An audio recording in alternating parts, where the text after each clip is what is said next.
हाँ, तो रजत जी का क्वेश्चन था कि जब वो मेडिटेशन करते हैं तो उनको अपनी बॉडी में सेंसेशन फील होती है। सनशाइन है यहाँ पे, प्रियंका सनशाइन है। हाँ सनशाइन है, उनका भी एक क्वेश्चन था, इसी से रिलेटेड है।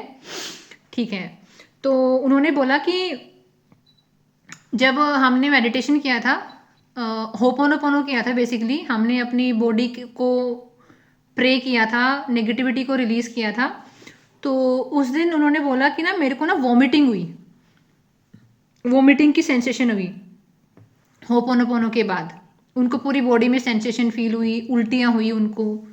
जस्ट गिव मी, अगर मैंने चैट डिलीट नहीं करी होगी तो मेरे को सनशाइन मिलेंगी। हाँ, प्रैक्टिस वॉमिटिंग सेंसेशन और पहले नहीं हुई थी। ओके हाँ ऐसे, okay okay okay I get it. ऐसा ही आपने बोला है रजत जी कि जब आप मेडिटेशन करते हैं, जब आप कोई मंत्रा चैंटिंग करते हैं या किसी पर्टिकुलर चीज़ पे ध्यान करते हैं तो आपको बॉडीली सेंसेशंस फील्स होती हैं, और आप चाहते हैं कि मैं आपको इनका मीनिंग बताऊं। इनका मीनिंग क्या है? जब ना हम मेडिटेशन करते हैं ना, हम अवेयरनेस में आते हैं। अवेयरनेस या कॉन्शियसनेस, जो भी नाम दो आप इसको, ये हाई फ्रीक्वेंसी की चीज़ है। हाई फ्रीक्वेंसी, लो फ्रीक्वेंसी, ठीक है।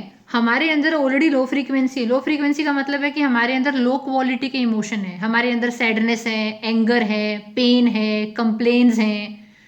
और हमारे पास सिर्फ हमारे एंगर और कंप्लेन नहीं है, हमारे पास अपने बाप के, दादा के, उसके दादा के, क्योंकि डीएनए तो सेम है।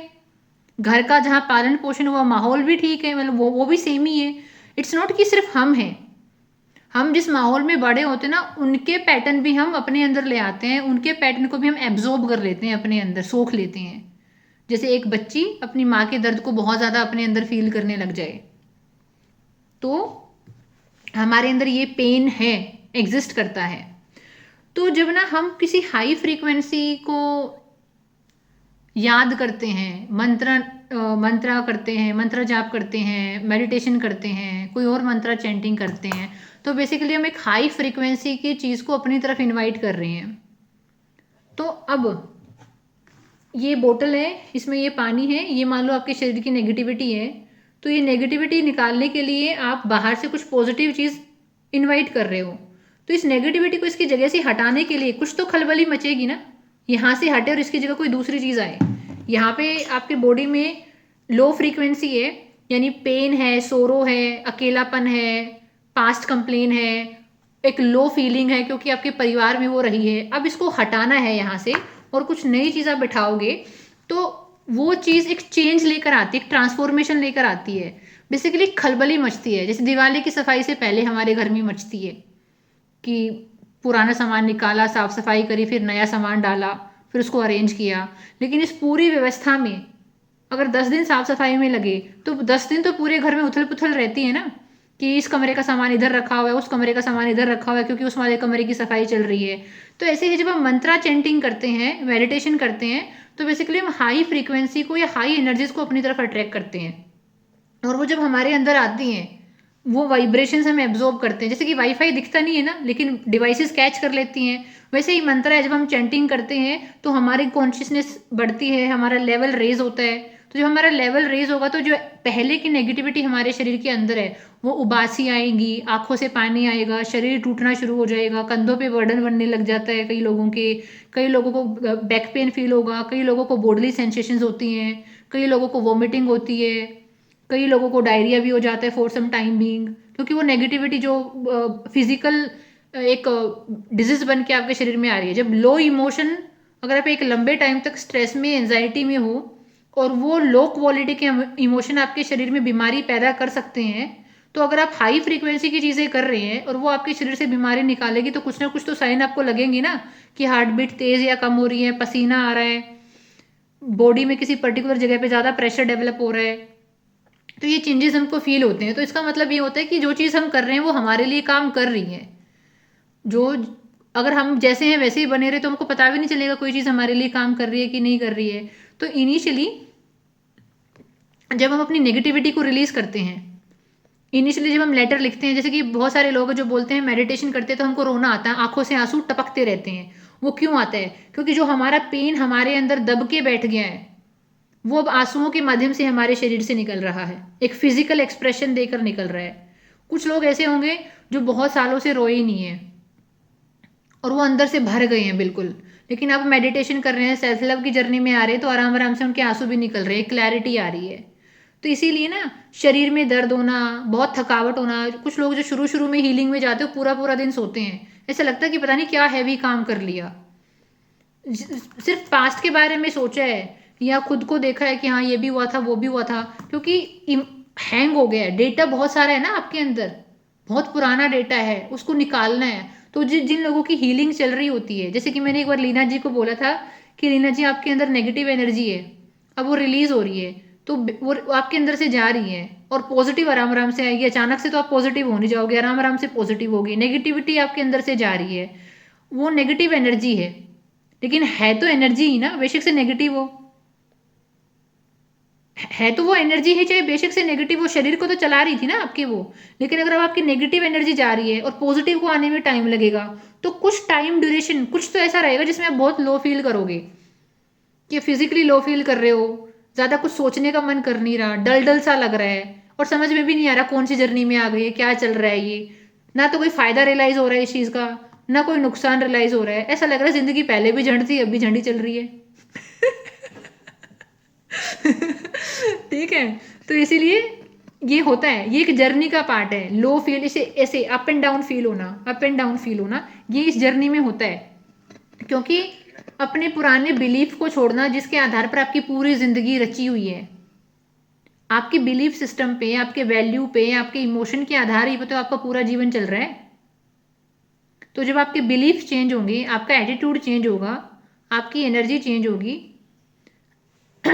ठीक है मानस जी, कोई बात नहीं, कोई बात नहीं, यू सो स्वीट। हाँ, पहले से बता रही, मेरे फ़ोन का बैटरी 2% है, इसलिए मैंने मेरा कैमरा ऑफ कर लिया है। ऐसे लोग कहाँ मिलते हैं, एड्रेस दो यार अपना। इतने सेंसिटिव लोग कहाँ मिलते हैं। कोई बात नहीं मानस जी, थैंक यू फॉर इन्फॉर्मिंग। हाँ ठीक है, कोई बात नहीं मानस जी। तो रजत जी, आपके क्वेश्चन का आंसर ये है कि जब हमको इस तरह के बॉडीली सेंसेशंस होते हैं, तो इसका मतलब है कि जो चीज़ हम कर रहे हैं वो हमारे लिए काम कर रही है, और इन बिटवीन हमको चीज़ें थोड़ी सी कन्फ्यूजिंग लग सकती हैं कि ये क्या चल रहा है, क्यों चल रहा है। लेकिन जब शरीर से एनर्जी निकल रही है, चाहे नेगेटिव ही क्यों ना हो, अल्टीमेटली है तो वो एनर्जी ही। और जो आपको, और जब हम डिवाइन से गाइडेंस मांगते हैं, विजडम मांगते हैं, और जब हमसे उनको वो विजडम मिलती है, गाइडेंस मिलती है, तो हमको अंदर से गट फीलिंग आती है कि ये चीज़ हमारे लिए काम करेगी। वो आपकी खुद की गट फीलिंग होती है कि हाँ, मैंने ऐसी चीज़ कुछ मांगी थी, मेरे साथ ऐसी कुछ चीज़ हो रही है। मतलब आपकी और आपके भगवान के बीच का रिश्ता ना बहुत पर्सनल होता है, उसको कोई डिसाइड नहीं करता, सिर्फ आप डिसाइड करते हैं। जैसे कि अब मेरे सामने ये किताब है, मान लीजिए मेरे सामने ये नोट्स हैं, भगवान ऐसे ही है, ये किताब सबके लिए अवेलेबल है। अब बस मेरी इंटेंशन होनी चाहिए इसको पढ़ने की और याद करने की, समझने की। ऐसे ही भगवान सबके लिए अवेलेबल है, लॉ ऑफ अट्रैक्शन सबके लिए अवेलेबल है। आप अमीर होना चाहते हो, रिसोर्सेज चाहते हो, धन चाहते हो, प्यार चाहते हो, वो सब अवेलेबल है सबके लिए। भगवान, नेचर, प्रकृति किसके लिए डिस्क्रिमिनेशन नहीं करती है। लेकिन आपका इसकी तरफ क्या रवैया है कि अरे पैसे तो बहुत मुश्किल है, मेहनत करना तो बहुत मुश्किल है, अच्छे लोग तो बहुत मुश्किल हैं, प्यार तो मिलता ही नहीं। अब आपका लिमिटिंग बिलीफ है, प्यार ने तो मना नहीं किया आपको मैं आपके पास नहीं आऊंगा, भगवान ने भी आपको मना नहीं किया कि मैं आपके पास नहीं आऊंगा। लेकिन अगर आपके ही अंदर ये बिलीफ है तो इसमें भगवान क्या कर लेंगे आपका। तो इसीलिए लॉ ऑफ अट्रैक्शन हो, अबंडेंस हो, भगवान हो, दुनिया की कोई भी पावरफुल चीज हो, वो अवेलेबल है। बस आपको पता होना चाहिए कि आपको इस तक पहुंचना कैसे है। इसीलिए पूरी कहानी के हीरो सिर्फ आप हैं, और आपके भगवान के बीच रिश्ता क्या होगा वो सिर्फ आप डिसाइड कर सकते हैं। जैसा आप रिश्ता बनाना चाहते हो भगवान के साथ, वैसा ही बन जाएगा।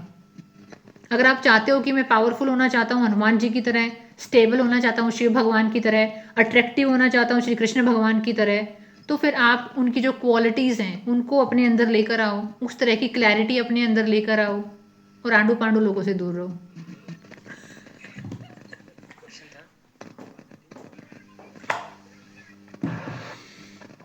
सुजाता जी, हंसने की बात नहीं है, दुनिया में बहुत सारे आंडू पांडू लोग हैं, ये बहुत सच बात है। फालतू के लोग बहुत मिल जाएंगे। अपने आप को बचा हाँ के रखना, प्रोटेक्ट करके रखना।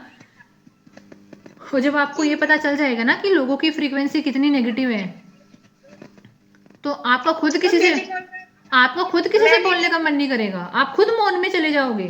तो क्या बोलूं मैं इससे। हाँ हाँ बोलिए जीतू जी। मैं ये बोल रही थी, तभी मैं मेडिटेशन में बैठती हूँ तो मुझे ना बहुत ज्यादा जमाइयाँ आती रहती हैं बहुत हाँ ज्यादा। हाँ, वही उबासी आती हैं, that is a release of negativity. हम्म। जी और बोलिए आप सब। नहीं, आपने बहुत टाइम पहले मुझे वो जो बात बताई थी, हाँ कि मैं अपनी साथ कर लीजिए। हम्म। नीरू जी, आपने जो बहुत पहले ही बात बताई थी मुझे कि नेगेटिव इमोशंस रहते हैं और ये काम करते हैं, मुझे ये अभी रिसेंटली मैंने लोगों को ऑब्जर्व किया, तब मुझे समझ में आया कि ये कैसे काम करते हैं। जैसे कुछ लोग गुस्सा करते हैं और उनका जीवन गुस्से से चल रहा है, वो गुस्से से ही जी रहे हैं, उसी में उसमें वो एम्पावर फील कर रहे हैं, उसी से वो लोगों से अपना काम निकलवा रहे हैं। कुछ लोग पैसे के मामले में जैसे कि स्नैच कर रहे हैं, धोखाधड़ी कर रहे हैं, लेकिन उनका दिमाग उसी तरह चल रहा है, वो एक नेगेटिव इमोशन है और वो उनके लिए काम भी कर रहा है, बट वो एक नेगेटिव है। ये मुझे पहले समझ में नहीं आता था, मुझे लगता था नेगेटिव वाला मतलब सिर्फ दुखी बेचारा ही है, नहीं, वो पावरफुल भी है। कुछ लोग नेगेटिव इमोशन से में भी बहुत सारी एनर्जीज है, तो वो निकलती है तो हाँ, हमको कभी कभी ऐसा लगता है, लेथार्जिक फील होता है या हमको थोड़ा सोने का मन करता है। वो वाली जो आपने बात बताई है वो मैं वहां कनेक्ट कर पा रही थी कि वो भी एक तरह की एनर्जी है, चाहे वो नेगेटिव ही क्यों ना हो, यहाँ कुछ भी वैक्यूम नहीं है। जी लीना जी, अब हमारे पास सिमरन है और प्रियंका जी हैं। आप अपना प्रश्न पूछ सकती हैं सिमरन जी और प्रियंका जी। प्रियंका जी आप बोल पड़िए। Good evening ma'am. So ma'am, actually मैं आपके वो मिल्क वाला बात पे एक ऐड करना चाहती हूँ, और ये अगर पूजा है तो to answer a question, actually कुछ लोग ना लैक्टोज इंटॉलरेंट होते हैं। तो अगर उनके खुद के घर में भी गाय है जो कि ऑर्गेनिक दूध निकलता है, they are not selling it, तो उनका बॉडी 100 में से कुछ एक दो लोग ऐसे निकल जाते हैं जिनका बॉडी लैक्टोज इंटॉलरेंट होता है। कुछ लोग सिर्फ दूध नहीं कर पाते हैं, बाकी फॉर्मेंटेड चीजें लाइक दही हो, घी हो कर लेंगे। लेकिन कुछ लोग ऐसे होते हैं, इवन घी की खुशबू से भी उनको बहुत उल्टी आती है, दे कांट डाइजेस्ट एनीथिंग। तो मे बी वो जेनेटिक भी होता है, ये कभी कभी आपकी दादी या परदादी माँ कोई रही होंगी, नहीं तो उनको भी होगा। तो may be her body is lactose intolerant, and she can research more to confirm that if she is lactose intolerant, then she should not take that, because उनको और bloating और गैस वगैरह और होगा। तो नहीं नहीं तो वो नहीं, मैं लैक्टाउन बोलना सिंड्रोम, मेरे को कोई ऐसी प्रॉब्लम नहीं है, मैंने चेकअप कराया हुआ है। बट मतलब मेरे को ना एक वो, मैं आचार्य प्रशांत को इतना सुनती हूँ ना, तो मेरे को एक वो हो गया, एक मिथ भी हो गया, फिर पापा की भी बात सुने तो ये हो गया कि मैं पीऊँगी ना तो मेरे को एसिडिटी हो जाएगी। दिमाग में वो मेरा घुस गया है, तो उसकी वजह से हो सकता है। First of all Priyanka. बहुत डीप साइकोलॉजिकली बहुत डीप चला गया है। हाँ प्रियंका जी, फर्स्ट ऑफ हाँ ऑल ना, जी। आपको बहुत शुक्रिया प्रियंका जी। मतलब ये सच में हीलिंग ग्रुप है कि लोग है ना अपनी नॉलेज को आगे लेकर आ रहे हैं टू हेल्प ईच अदर। हाँ आप बोलिए, प्लीज़ आप बोलिए। Thank you. थैंक यू, बस उतना उनको बोलना था। Thank you. Okay, thank you so much Priyanka ji. Pooja you should say एक ऑल्सो थैंक यू। हेलो। हाँ बोलिए सिमरन। आपको आवाज़ आ रही है? थैंक यू प्रियंका मैम, आपने मेरे बारे में इतना सोचा। Most welcome. ओके, हाय मुझे सिमरन। लगा कुछ नहीं पता है मैं तो भी शेयर करती हाँ हूँ, ओके। शायद किसी मैं को भी एक हेल्प हो बात जाए। बोलती हूँ। मेरे दोनों बेटियों को मैंने पिछले 7-8 सालों से दूध नहीं पिलाया है, क्योंकि उनको इतनी प्रॉब्लम रहती थी और मुझे कुछ नहीं होता था, पर वो नहीं पी पाती थी। फिर एक डॉक्टर ने ही बोला यहाँ, जबकि वो एलोपैथी के डॉक्टर थे, कि इनका दूध बंद करके देखो। और दूध बंद किया, तब से उनकी काफी सारी प्रॉब्लम्स, लेकिन उन्होंने बोला कि दूध बंद करना है, दही और पनीर खूब खिलाना है उसी दूध का। तो इट हैपन्स, वो सही कह रहे हैं बिल्कुल। तो अब वो खिलाती हूँ तो ठीक है। दूध से काफी बीमारियां हो जाती थी, हर 15 दिन में मैं उनको एंटीबायोटिक्स पे चला रही थी। दूध पिलाते ही जैसे सब ठीक होता चला गया। आई थिंक तो मेरे को, पर इट मैं दूध वर्क्स। नहीं पीती हूँ, मैं तो चाय पीती हूँ यार। मैं अपने बारे में सोच रही थी कि नहीं, दूध तो नहीं पीती मैं, चाय पीती हूँ। दूध में ये एक ना चीज मेरे होती बेटे है, के साथ भी होता है। मेरा बेटा ना दूध पीता है तो उल्टियां करने लग जाता है, पता नहीं उसके साथ क्या होता है, कई बार करता है ऐसे ही। ठीक है, आप अब सब लोग हाँ। प्रियंका जी को कंसल्ट करो फिर। अच्छा, ये हो सकता है। हाँ ठीक है, सिमरन जी कुछ क्वेश्चन पूछ रही हैं। जी सिमरन जी पूछिए। तो मुझे ये कहना था कि जो ये भैंस वाली बात है ना, उसमें ना मैंने एक अजीब चीज देखी थी कि मान लो किसी भैंस का बच्चा बन गया, तो पता है क्या देखा मैंने कि वो जो बच्चा है उसकी खाल के अंदर भूसा भर के और भैंस के पास रख देते हैं वो। हाँ हाँ, ताकि उस भैंस को ये लगे कि उसका बच्चा जिंदा है और वो दूध देने के लिए मना ना करे। हाँ। और मेरा एक क्वेश्चन भी है, हम्म। मतलब मान लो कोई ऐसे कपल है, वो प्रेग्नेंट है बट वो प्रेगनेंसी चाहते नहीं, और कोई साफ ये बोल दे कि नहीं अबॉर्शन नहीं कराना, तो कौन सी चीज सही है? मतलब वो मैरिड कपल पूरी जिंदगी की जिम्मेदारी हो जाएगी उसके बच्चे की, तो चाहते नहीं। पता है क्या है, ये ना बहुत बड़ा एथिकल चैलेंज है। आप अगर किसी यूरोपियन कंट्री में रहते हो ना, और आप वहाँ पे अबॉर्शन कराना चाहते हो, आपको बहुत दिन रात एक हो जाएगी, आपको बहुत मुश्किल से परमिशन मिलेगी किसी भी यूरोपियन कंट्री में अबॉर्शन के लिए। तो आपने देखा होगा कि बहुत सारे लोग, चाहे जिनको अबॉर्शन कराना हो, या ऐसे लोग हैं ना, जैसे कि एक मूवी आई थी कृति सेनन की, मिमी। आप लोगों ने देखी है किसी ने मिमी? यार अनीता जी देखनी चाहिए, बहुत खूबसूरत मूवी सैरोगेट है। मदर। हाँ, हाँ सैरोगेसी। देखी है। हाँ, तो बहुत खूबसूरत मूवी है। तो अगर किसी को सैरोगेसी करानी है, अबॉर्शन कराना है, मेडिकल ट्रीटमेंट कराना है, तो लोग इंडिया की तरफ ही आते हैं, क्योंकि इंडिया में इतने सारे रिस्ट्रिक्शंस हैं नहीं, और मेडिकल सर्विसेज बहुत अफोर्डेबल कॉस्ट पे अवेलेबल हैं। अगर यूरोप में, क्योंकि यूरोप में ये बिलीफ है कि जो बच्चा आपके गर्भ में है ना, उसके भी अधिकार है। इंडिया में तो ये है कि अगर वो 24 वीक का नहीं हुआ है तो आप करवा सकते हो, मगर बच्चा है, गर्भ में है, 24 हफ्ते का हो गया है, तो आपको स्पेशल कोर्ट से, डिस्ट्रिक्ट कोर्ट से परमिशन लगेगा। लेकिन अगर वो 24 वीक्स का नहीं है, उससे कम का है, तो आप अबॉर्शन करा सकते हो। तो इंडिया में तो कोई बहुत ज़्यादा इसके ऊपर एथिकल और लीगल कॉम्प्लिकेशन नहीं है, हो जाता है। लेकिन अगर आप किसी यूरोपियन कंट्री में रहते हो, तो वहाँ पे लोगों का बिलीफ ये है कि जो बच्चा गर्भ में है उसके भी अपने अधिकार है, और आप उसको ऐसे मार नहीं सकते।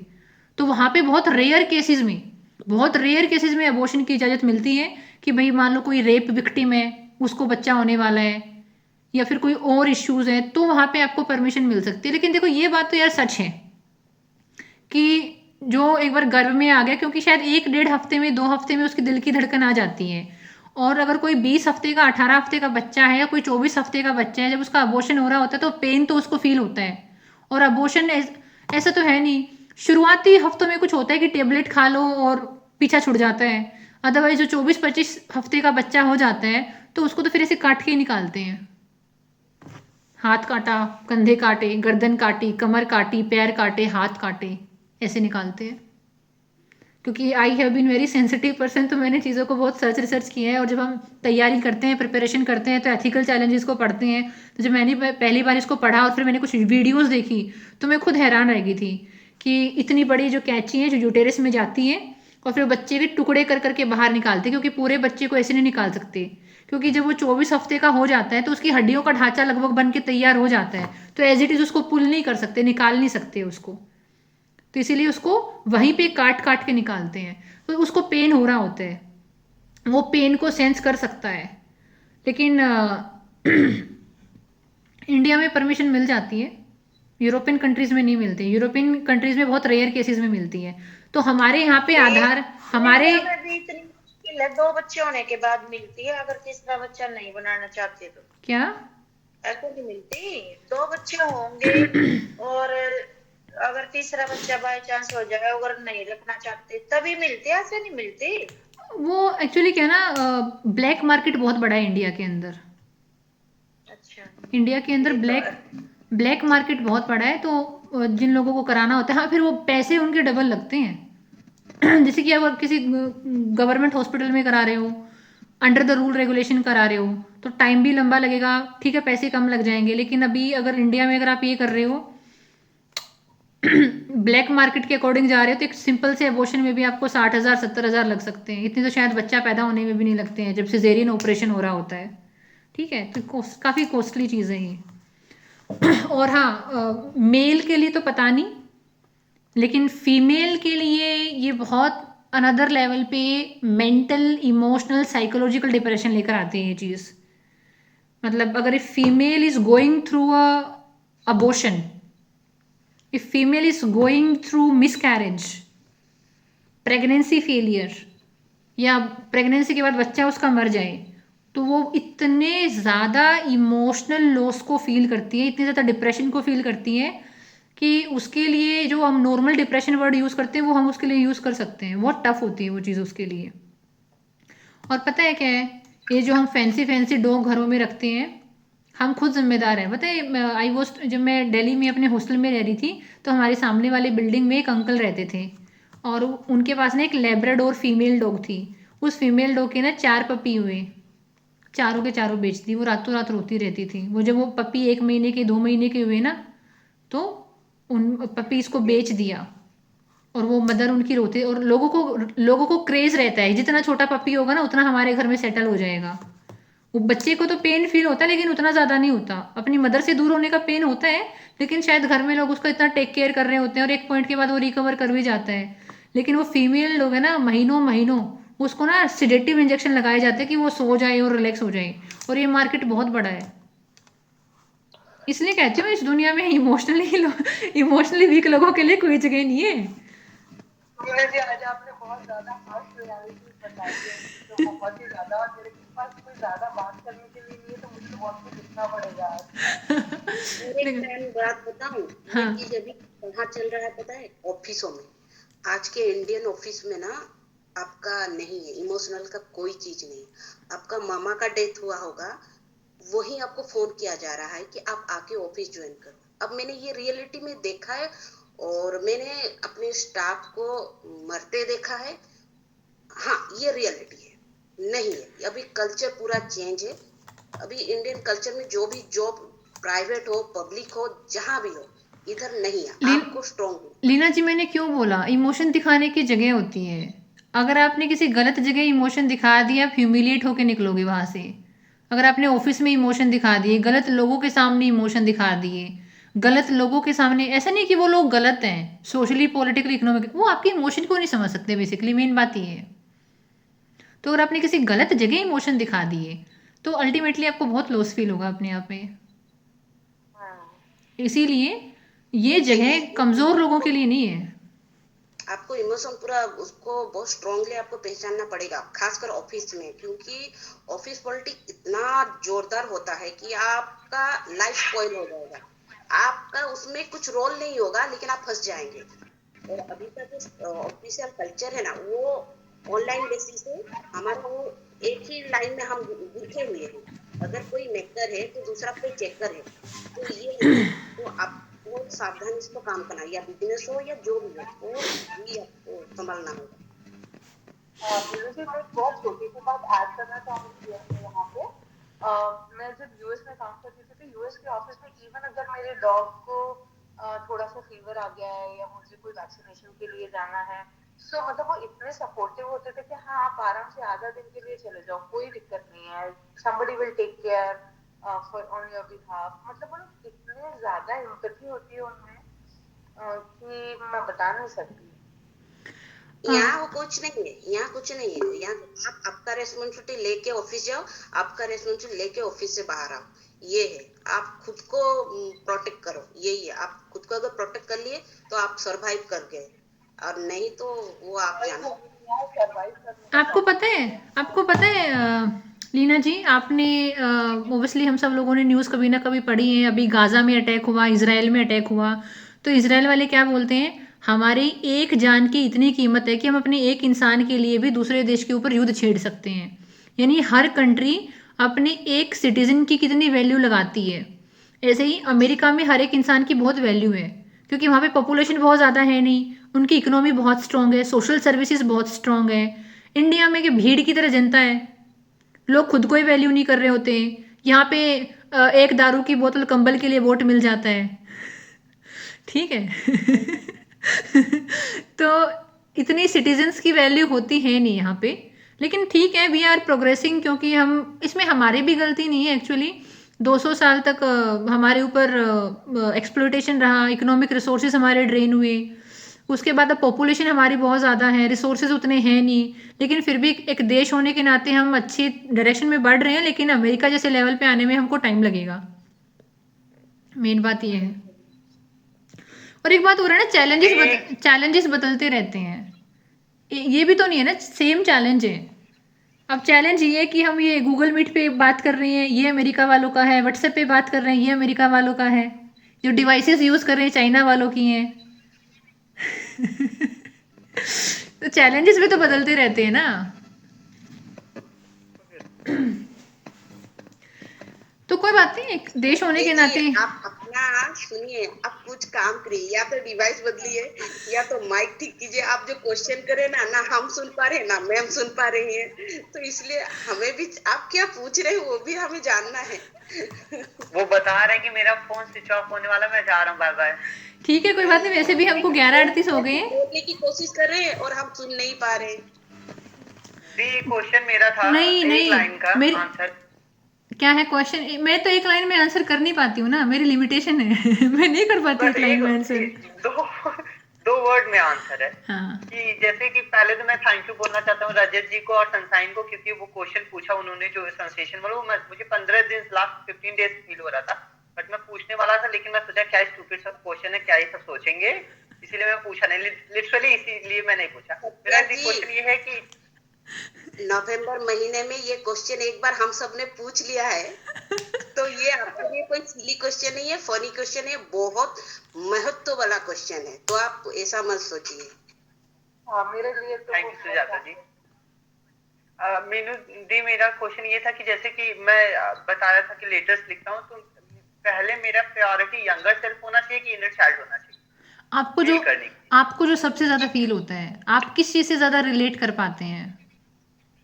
अब तो यंगर वाला थोड़ा सा, मैंने उसमें से 2 ट्रॉमा था, एक को जला दिया, बहुत खुशी खुशी खत्म हो गया, एक बचा है, आज मैं रात को उसको निपटा दूंगा। क्योंकि वो अब पढ़ने का भी मन नहीं करता, क्योंकि अब आई थिंक 20-25 दिन का इतना अच्छा जर्नी रहा है। Best of luck Satya ji, best of luck. 20-25 दिन का इतना अच्छा जर्नी रहा है। मेरा पढ़ाई तो नहीं हुआ, 25 डे से बहुत कम पढ़ाई हुआ है, लेकिन मैं बहुत हैप्पी जोन में हूँ, बहुत खुशी वाले जोन में हूँ कि अब मैं जब लगूंगा तो पूरे दिल से ईमानदारी से लगूंगा।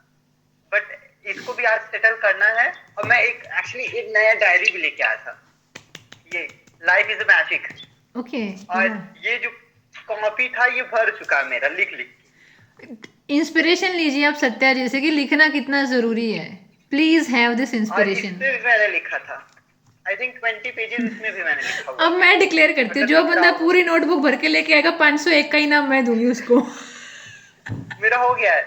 मेरा भी हो गया। मैंने आज के बाद बोला है, आज नहीं दे रही मैं, ठीक है? ऐसे तो आपका कहीं खाली हो जाएगा सभी डायरी। नहीं होगा, नहीं होगा। राधा रानी का बैंक मेरा नहीं है, राधा रानी का पैसों का गोदाम है। अच्छा, हाँ फिर ठीक है। नहीं, अच्छा मैं चंट हूँ, बेवकूफ थोड़ी हूँ, मेरे को पता होना चाहिए ना कि आज क्या तारीख है। आज तारीख कितनी है? आज 27 दिसंबर है, तो मेरे को चाहिए कि 28 दिसंबर को एक लेटर लिखा, फिर 29 को, फिर 30 को, 31 को, 1 को, और ऐसे करते करते आपको ज़्यादा बड़े अक्षर नहीं लिखने हैं, ढंग का लेटर, और ऐसा नहीं है कि एक पेज में एक ही हरकत की 500 चाहिए, मतलब 100 रुपये की डायरी है, 400 तो प्रॉफिट के बचेंगे। ऐसा नहीं है, तो लेटर की तरह लेटर होना चाहिए, और बातें उसमें ऑथेंटिक होनी चाहिए कि मैं पढ़ के देखूं तो हाँ इस इंसान ने सच में कुछ रिलीज किया है, पता चला कि इसमें सपना चौधरी के गाने लिखे हुए हैं लेटर भरने के लिए। ठीक है, दिल बड़ा है मेरा, दिल नहीं मेरा दिल बड़ा है, दिमाग से थोड़ी फुद्दू मैं, ऐसे ही दे दूंगी 501 रुपए। आपने तो वही काम कर दिया। हमारी क्लास में एक लड़की थी ज्यादा होशियार थी, वो बोली देखना, डायरी लिख रही थी एक दिन, वो बोली देखना मैडम डायरी ना ऐसे ही साइन कर देती है, देखती नहीं। मैंने कहा नहीं देखती है, बोले देखना देखती नहीं, उसने लिख दिया सच ओवर कर के आने, कल धोख मार के आनी है। और सच में मैम ने साइन कर दी। तो नहीं। दी वो इमोशन, वो बोलिए। मतलब लीटर मैंने आज जला दूंगा, वो इस ये पूरा लीटर 30 पेज का उसको मैं जला दूंगा, लेकिन ये है कि उसका इसका पढ़ने का इंटरेस्ट खत्म हो गया, लेकिन वो इमोशन कहीं ना कहीं अभी अंदर है थोड़े। तो उसको एक पॉइंट के बाद दोबारा से लिख लेना, जब लगे कि अब लिखने का मन है तो एक बार फिर से लिख लेना। कई बार कुछ चीज़ों को 2 3 4 बार 5 बार ट्रायल लगते हैं, तो फिर से लिख लेना एक पॉइंट के बाद, लेकिन आज इसको निकालो। अगर इसको पढ़ने का मन नहीं करा तो इसको रिलीज करो। Okay, thank you. एक रूम बहुत गंदा है, तो पहले वाले पोचे में पूरी गंदगी ना निकले तो दूसरी बार पोचा लगाते हैं, दूसरी बार भी पोचे में पूरी गंदगी ना निकले तो तीसरी बार थोड़ा सा फिनाइल एक्स्ट्रा डाल के फिर से लगाते हैं। 99.9% जर्म्स मारने हैं, 1% तो वो भी नहीं मार पाते। ठीक है। चलिए ठीक है, आज तो 12 ही बज गए हैं लगभग। चलिए राधे राधे, कल आते ही मेडिटेशन करेंगे, ठीक है। Radhe Radhe. Radhe Radhe, take care everyone, please take care. Radhe Radhe. Radhe Radhe.